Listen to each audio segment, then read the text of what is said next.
So I want to give you a diagram. This is the basic idea of how a jurisdiction works.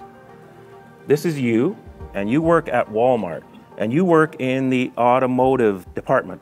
And there's a manager there, and he said, I'm going to pay you X amount of dollars per hour, and you have to show up here and put hours in as I say. And you go, okay, I agree to that. Now, what if the automotive guy tells you, I want you to show up on Sunday night at 2 o'clock in the morning when the store is not open? You could go to the manager of the Walmart store and say, this guy's trying to make me come in when we're not open. That's against your policy.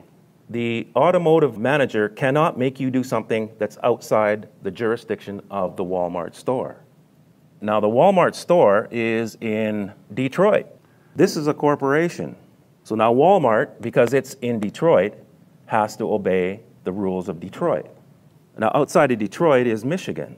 It's a corporation, and Detroit is subject to the laws of Michigan. Now, Michigan is inside what is called the USA. It's another corporation, and Michigan is part of that corporation. Now, outside of this is the real USA, the original republic. Unfortunately, they sound the same. So people think that they're here when they've agreed to be in here, just like you agreed to go here. And there's people that are wondering why the Constitution doesn't work in courts. Because the courts are here. So when you bring the Constitution in, they're going, that has nothing to do with us. You think you're here, but you're actually here. And that's the biggest problem. What you have to understand is this is subject to this. You just got to approach it in the right way. They don't tell you this, though. You're assuming you're here, and they will let you think that, but you're actually here. And you're there by agreement, just like Walmart.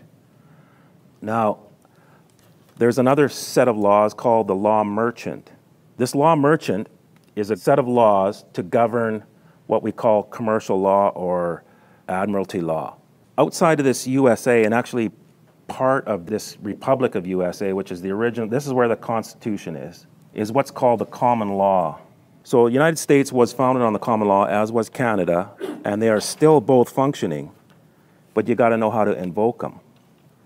So once I understood this and I learned a little bit about a law merchant, and then I knew that Canada was a corporation, and I knew that the courts were just another corporation inside that, I started treating them like that. This is just business. And you guys are subject to these outside things. So as long as I'm out here, I'm above you. And so I started trying stuff. I went into court, and we usually wait outside the courtroom because I don't like doing all the bowing to the judge. It's very ritualistic. So we waited till my name got called, and we walked through the door. Big door out because it got paged. They obviously called the case in the courtroom, and then when I didn't show up, they page outside. So we walked through the courtroom, and as I'm walking into the courtroom, the judge is running off the bench. Full flight.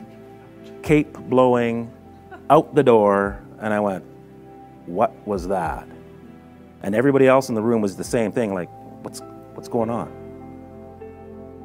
And so the sheriff goes, all rise? Like a question? I guess we're having a break? Do people have lesser rights if they're represented by a lawyer or by an attorney? Well, your rights never disappear. You waive them in order to be represented by somebody else. A judge will look at your actions. So if you come in saying, I got this right and I got that right, but you're represented by a lawyer, he's going, no, he, in his mind, he's just looking at you, no, you don't get it, you don't have those rights. You can say that all you want, but you've waived them. So he will assume that you don't have those rights, and he will make his judgments safely accordingly. Is that why traditional legal processes, especially in issues of magnitude such as the worldwide agenda to deploy radiating surveillance meters, is that why traditional legal processes don't seem to be successful? Exactly. Because they've taught you to go and fight down here, play this other game in courts and all that stuff, and that's what we believe is where the remedy is, and they're just looking at you, well, sorry. We have already seen in Take Back Your Power examples of how the system has singled out and wrongfully arrested a handful of those on the front lines. It's a tactic meant to inspire fear of speaking out. Let's hear about Cal's experience on the front lines a few years ago, which led to the foundation of this liability action. After the judge ran off the bench, I got arrested probably about a year later for driving without insurance. They thought, well, let's go after this guy. So they arrested me at work, and I ended up doing 60 days in jail. Throughout this 60 days, my friends put in a promissory note for my incarceration because this is just a business. My incarceration has to do with money. That's all they're interested in. So they put a promissory note in and said, can you let our guy go, right? Basically paying for my incarceration. So after my 60 days, they finally found me guilty. She gave me a $1,200 fine. She tried to impose a 5-year driving prohibition, and she gave me 1 day in jail.